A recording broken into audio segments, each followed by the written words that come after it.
The lightweight division has been packed with non-stop drama in recent months. Islam, the former champion, has moved up to face JDM, leaving the 155-pound title vacant. Ilia vacated his featherweight belt and claimed lightweight gold. Dustin Poirier announced his retirement. Justin Gaethje is pushing for a title shot, and Arman is demanding his chance. Chaos is everywhere in one of MMA's most stacked divisions. Amid this madness, Usman Nurmagomedov, the PFL lightweight champion, has jumped into the conversation. While preparing for his rematch with Paul Hughes, Usman took aim at the UFC's newest champion, questioning Ilia's credibility as the #1 lightweight. His comments were sharp, direct, and seemed to set the stage for a potential cross-promotional showdown in the future. In a recent interview with MMA Fighting, Usman dismissed Ilia's status at the top, while giving respect to his teammate Islam, who he still considers the true lightweight king despite moving up to welterweight. Usman made it clear he doesn't buy into Ilia's claim. He pointed out that Ilia, who captured the vacant title with a knockout win over Charles Oliveira at UFC 317, has only one fight in the division. "Come on, brother," Usman said. "Ilia cannot be the #1 lightweight. He has one fight here. I have 20 fights. I beat former champions. I beat champions. My resume is better. He has 14 fights, yes? I have 14 finishes." His message was simple. Experience and consistent dominance matter more than one big win. Usman doubled down, highlighting his 19 lightweight victories and 14 career finishes, many against high-level opponents.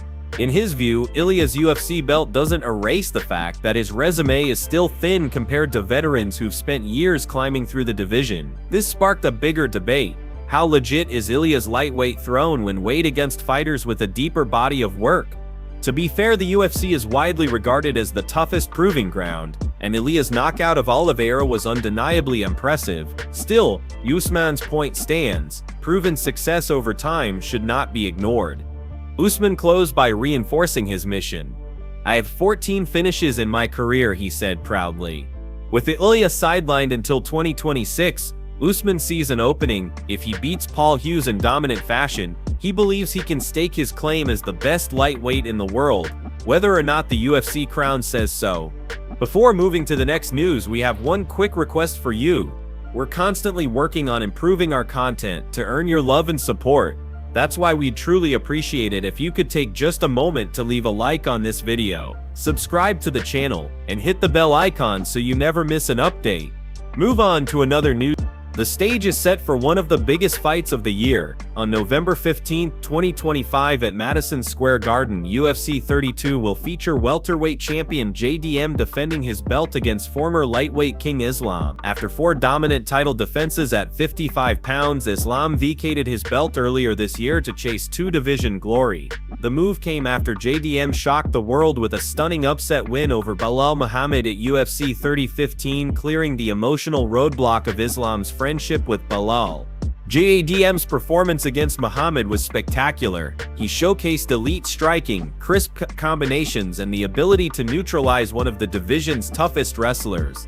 That victory not only crowned him champion but also solidified his status as one of the UFC's most dangerous fighters. Heading into UFC 32-2, JDM has shown extreme confidence. He even suggested that Islam's stand-up might be easier to deal with than Belal's, saying he's confident he can outperform Alexander Volkanovski's past efforts against Islam. His belief stems from his trust in his elite boxing and steadily improving takedown defense, which gave him control over Muhammad. JDM now feels ready to keep this fight standing and test Islam in striking exchanges. But Islam's longtime coach Javier Mendez quickly clapped back. Speaking with Submission Radio, Mendez warned JDM about underestimating Islam's striking. "If he's saying that, I hope he goes in believing that, because when he gets in there with Islam, he's gonna find out a whole different story," Mendez declared. He emphasized that he has spent 11 years watching Islam sharpen every part of his game, including his stand-up. "I've been with this kid for over a decade, watching him destroy people in the stand-up," Mendez added. The warning was clear. Overlooking Islam's striking could be a huge mistake. While his wrestling and grappling have always been his calling card, Mendez insists his striking is dangerous and capable of surprising anyone who doubts it. With both fighters confident and determined, UFC 32 is shaping up to be an explosive clash of styles. GDM will look to rely on his boxing, timing, and footwork, while Islam will bring relentless grappling pressure and his ever-improving stand-up. The countdown to Madison Square Garden has begun and the stakes couldn't be higher. Move on to another news. The middleweight division continues to build momentum, and while Khamzat currently sits at the top with all eyes on him, there are hungry contenders looking to make their mark. One of those names is Borralho, a fighter who has been steadily climbing the ranks and gaining recognition for his skill set and composure inside the octagon. During a recent episode of MMA Junkie Radio, Borralho made it clear that while he respects Khamzat and is happy for his success, his ultimate goal is to be the man who takes him down and claims the belt for himself. Borralho spoke with a mix of confidence and determination, highlighting that he is not just chasing hype but preparing himself to deliver when the opportunity comes. "I'm definitely happy for the guy," he said, referring to Khamzat, "but I'm willing to go there, do the business, and face him. I just need to come here on Saturday, put on a great performance, and then after that, go for the belt." These words show that Borralho's vision is clear. Step 1. Handle business in his upcoming fight. Step 2. Call for the title shot. Step 3. Dethrone the champion.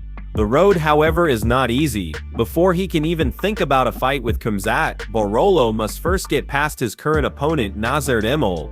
This fight will serve as a crucial test, not only for his skill set, but also for his mindset. A big performance could launch him into the title conversation. Anything less could delay his dream. That's why Borralho is laser focused on making sure Saturday night becomes a statement to the entire division. What makes this storyline so intriguing is the contrast in styles. Khamzat is known for his relentless pressure, powerful wrestling, and aggressive approach, while Borralho brings a more technical style, sharp striking, and calculated decision-making inside the cage. If the two were to eventually meet, it would be a battle of force versus precision, raw aggression against tactical control. Fans are already beginning to imagine how explosive that clash could be if it becomes reality. Borralho's rise has been steady but impressive. He has strung together a series of wins that proved he belongs among the top names in the division. What sets him apart is not just his talent, but his confidence in being able to deal with adversity. He knows that Khamzat is a monster in the eyes of many, but instead of shying away, he's openly saying, "I want that fight. I want to be the man who takes him out." That kind of mindset is exactly what the UFC needs in contenders. Fighters who are not only willing but eager to face the most dangerous opponents. As the middleweight picture continues to unfold, all eyes will be on Borralho this Saturday. If he gets past Emol with a dominant display, the conversation about him challenging Khamzat will only grow louder. For now, the message is simple: respect the champion, but believe in yourself, stay ready, and when the time comes, step into the cage prepared to shock the world. Move on to another news.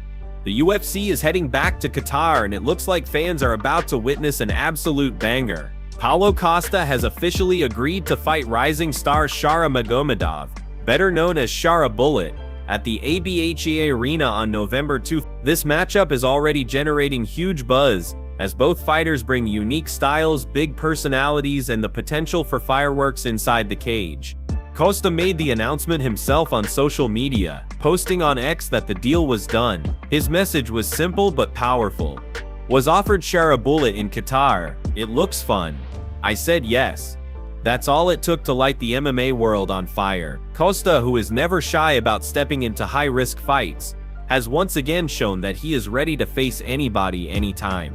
For fans, this is a dream matchup. Costa is known for his explosive power, aggressive style, and ability to push the pace from the opening bell. He thrives in chaos, and he isn't afraid to trade shots in order to land his own. On the other side, Shara Bullet has quickly built a reputation as one of the most exciting strikers to come out of Russia in recent years. His creativity, speed, and unorthodox attacks have made him a dangerous opponent for anyone who steps into the octagon. When you put these two together, the result is almost guaranteed to deliver action.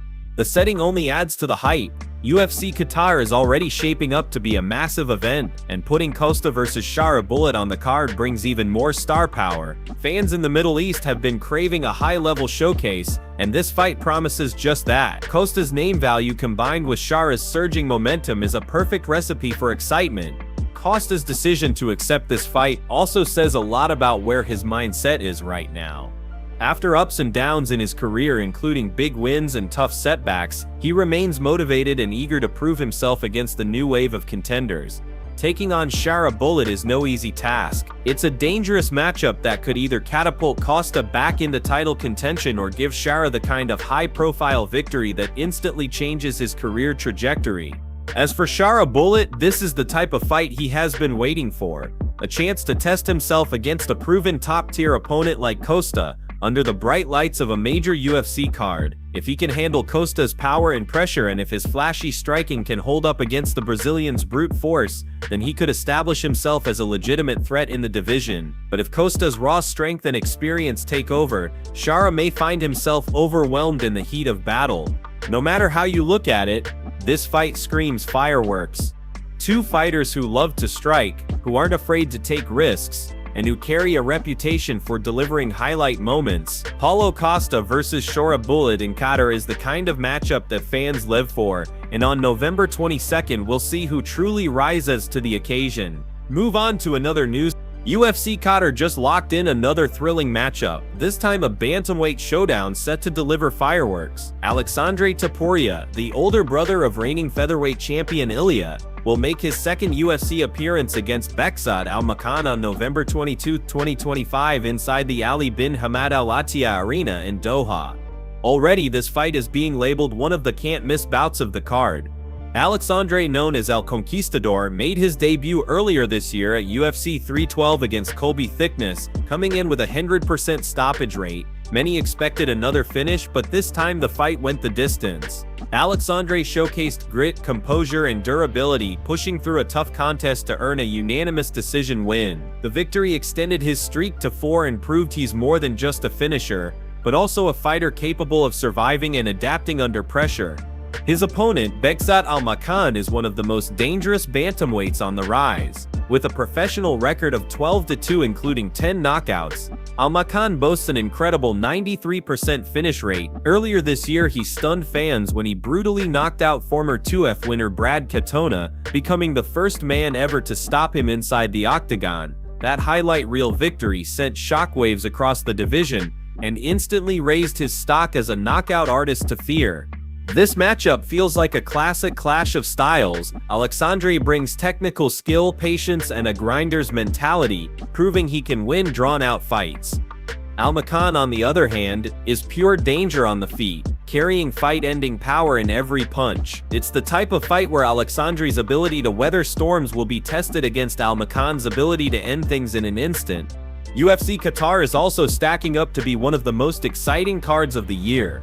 Along with Alexandre versus Al-Makan, Paulo Costa faces Shara Magomedov in a middleweight battle. Jan Blachowicz meets Bogdan Guskov at light heavyweight. Alex Perez takes on Asu Almabayev at flyweight. And Abdulrahman Yakhyayev clashes with Rafael Cerquera. With such depth, the event promises non-stop action. For Alexandre, this fight is about carving his own path and stepping out from Ilia's shadow.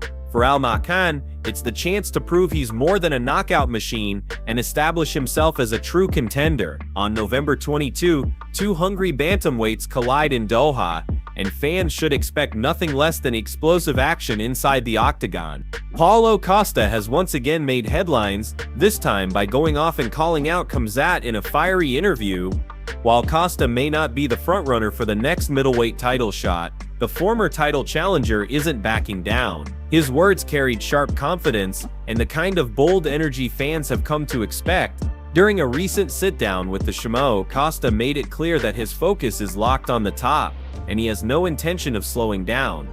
Costa explained that he's always chasing the highest place in the division, and right now that means going after Khamzat, the reigning champ. He stressed that if it were up to him alone, he'd fight Khamzat immediately. The desire, confidence, and readiness are all there, though Costa admitted the UFC matchmakers ultimately make the call. Until then, he's prepared to wait and follow their direction. Still, Costa didn't hold back on his criticism. He boldly claimed that Khamzat is afraid, relying on holding opponents down rather than delivering exciting fights. He called Khamzat's last outing horrible and predicted that fans will soon grow tired of his grinding style. Costa insisted that one more lackluster performance will push the UFC to call him in, giving him the chance to cut the champ down.